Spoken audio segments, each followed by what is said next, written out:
Let's start with something you use every day. Venmo, CashApp, Zelle. You probably have at least one of them on your phone right now. And if you're like most people, you see them as a convenience, a gift. No more fumbling for cash, no more checks. Just tap, send, done. But I want you to think back to my earlier episode, the one about the Trojan horse, gift or trap. Because these apps, they are financial traps. Traps you haven't even begun to notice yet. Most people believe they're a convenience, a gift. Let me tell you something, this is not a gift. As Malcolm X would say, we have been bamboozled. Here's how it works. These platforms didn't appear overnight.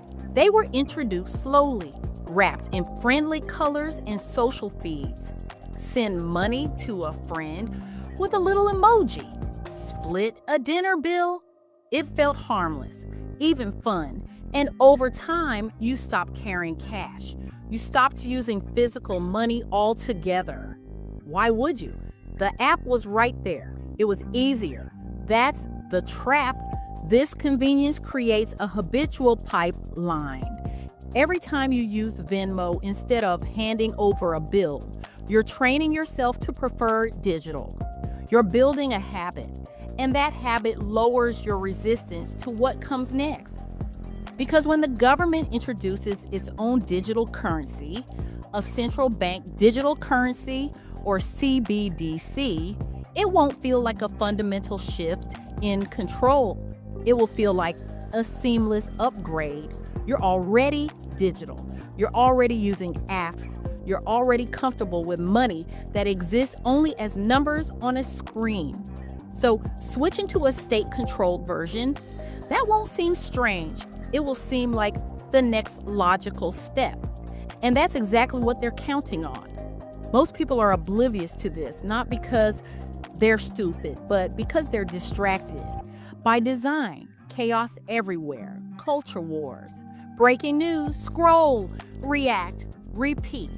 While you're looking left and right, they're building the infrastructure underneath you. The top 3% are not distracted. They don't watch the show, they study the architecture, and they know exactly where we are. Fearful, online, subscribed, scrolling, digitally connected. We traded privacy for convenience so many times we forgot privacy was ever ours. And now we're about to trade the last thing that kept us sovereign, our ability to exchange value without asking permission. So, what exactly is a central bank digital currency, and why does it matter? Let's start with cash. Physical cash is neutral. You hand me a $20 bill, that transaction exists only between us. There's no middleman, no ledger, no permission required. It's anonymous, peer-to-peer, and final. A CBDC is none of those things. A CBDC is programmable. That means the currency itself can carry instructions, rules set by whoever controls the system, expiration dates, so your money disappears if you don't spend it fast enough.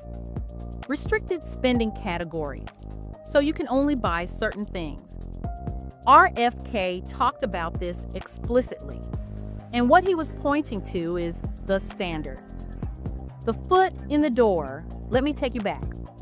For years, there's been an ongoing debate about what people can buy with SNAP benefits, food stamps. The argument is always framed as public health. Should taxpayers fund soda? Should they fund junk food?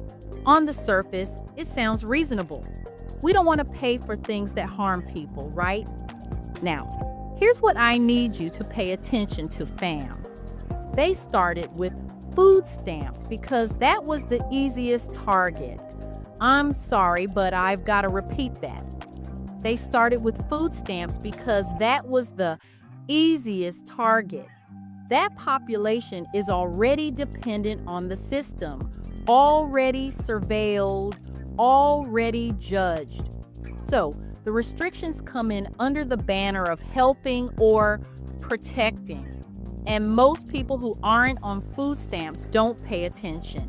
They don't see the precedent being set. Now fast forward. Once you've normalized the idea that certain forms of money can come with strings attached, spending restrictions, behavioral conditions, you've built the framework. The infrastructure's there. The public acceptance is there. The only thing left is to expand which money gets the strings and who it applies to. RFK understood this. He talked about it because he saw where it leads. Today is food stamps and sugary drinks. Tomorrow, it's stimulus payments with restrictions. Next is Social Security benefits. Then is any government payment at all. And eventually, when the CBDC is the only currency left, it's every transaction. You want to buy a soda? Denied. You want to buy a product from a company the government doesn't like? Denied. You want to send money to a family member who's been flagged for something? Denied. And every denial comes with a message that sounds reasonable for your health, for security, for the public good. That's the trap. They don't announce the end of freedom. They just keep adding reasonable restrictions until one day you realize you can't do anything without permission. And by then, the habit is set. The infrastructure is built, and you've already been conditioned to accept it. So when you hear someone like RFK warning about restricted spending categories, he wasn't talking about food stamps. He was showing you the blueprint. And now that blueprint is being applied to all of us. Access limits based on your behavior, your credit score, even your social media activity. And here's the part most people miss. With a CBDC, they don't have to freeze the entire economy to control you. They just freeze your wallet. One person cut off with no recourse, no court, no appeal, just a message on your screen. Transaction denied. Look at it like this. Governments and big tech are the control grid. Your financial transaction history has become a tool for social engineering and pervasive surveillance. Another digital node in their ecosystem. Not just to track what you buy, but to shape what you're allowed to buy, to reward certain behaviors and punish others, to decide quietly and without debate who gets to participate in the economy and who doesn't.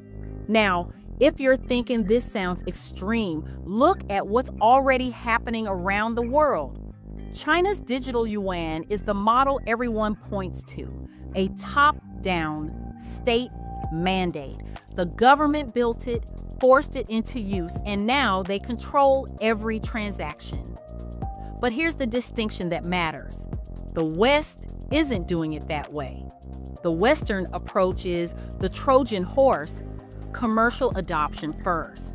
Let the private apps build the habits. Let people choose digital willingly for convenience, for rewards, for speed. Then, when they're already living in a digital ecosystem, the state steps in and says, let's just standardize this. I'll go even further than that. I want to pull money from my stock market account. Me wanting to pull money out and them essentially holding it isn't just possible, it's already happening. Not as a single dramatic confiscation event, as a series of mechanisms they've already built. Here's how it works. First, they don't have to stop you directly, they just have to make it impossible for the system to process your request. This happens through circuit breakers. When markets drop too fast, trading halts automatically. A 10% drop triggers a pause. A 20% drop. Trading stopped for the rest of the day, sometimes longer. You're not being told no. You're being told wait. And while you wait, the price keeps falling.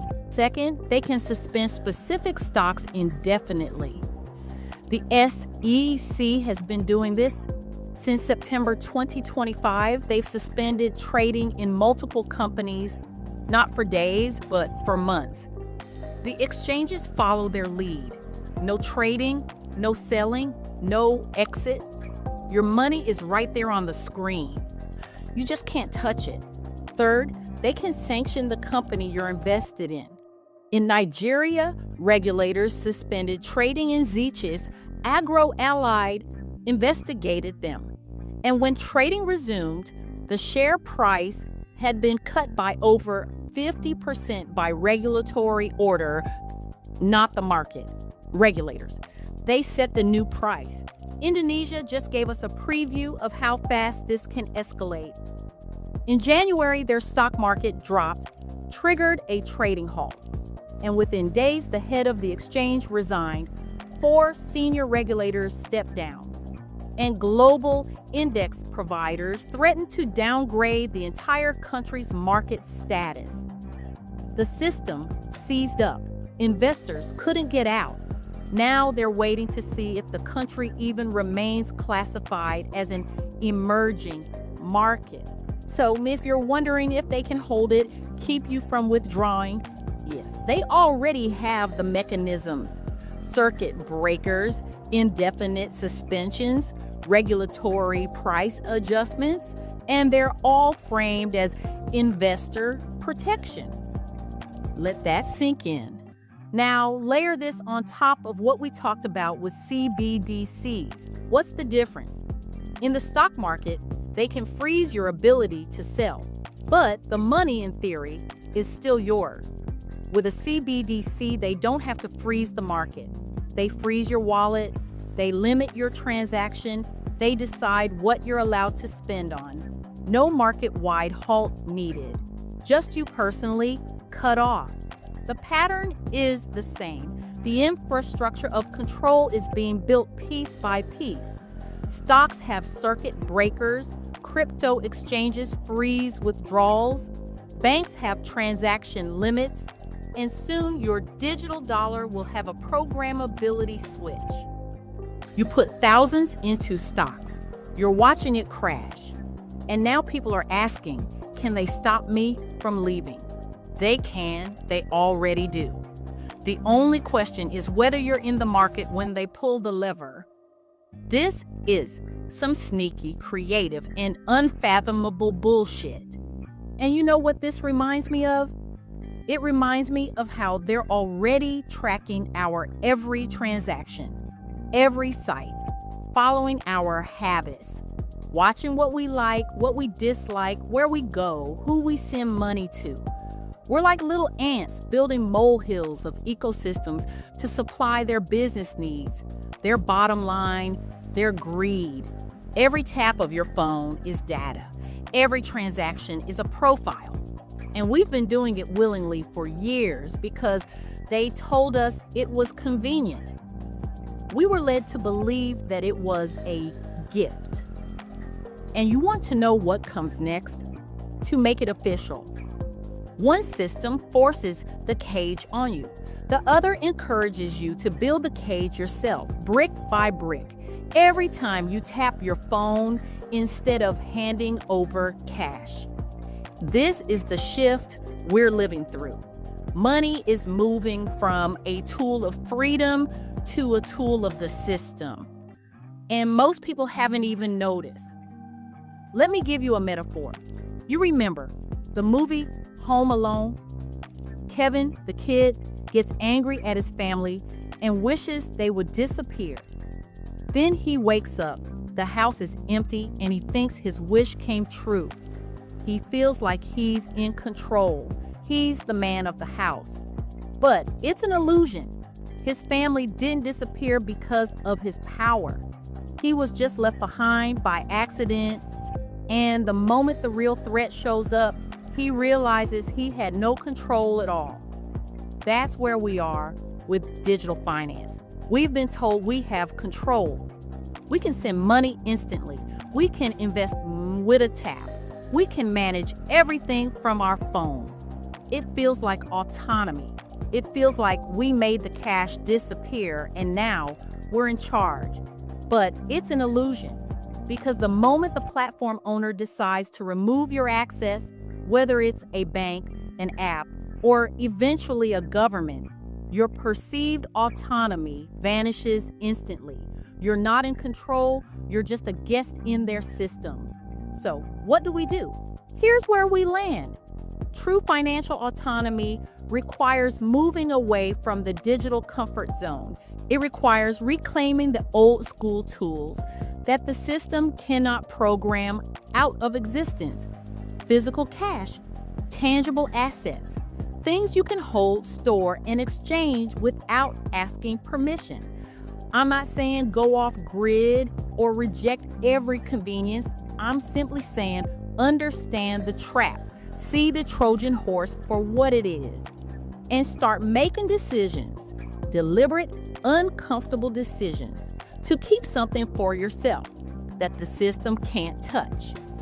Because the Trojan horse is already at the gate. Most people are still watching the fireworks, distracted by the chaos, scrolling through their feeds, comfortable in their digital habits. Now, to close, what are you going to do while the gate is still open? Are you going to keep building their cage, or are you going to start holding something they can't control? What are you holding on to right now that they can't reach? Because if the answer is nothing, you need to ask yourself why. When they close the city behind you, will you even notice you're locked in? What are you going to do with the time you have left before the choice isn't yours anymore? Until next time.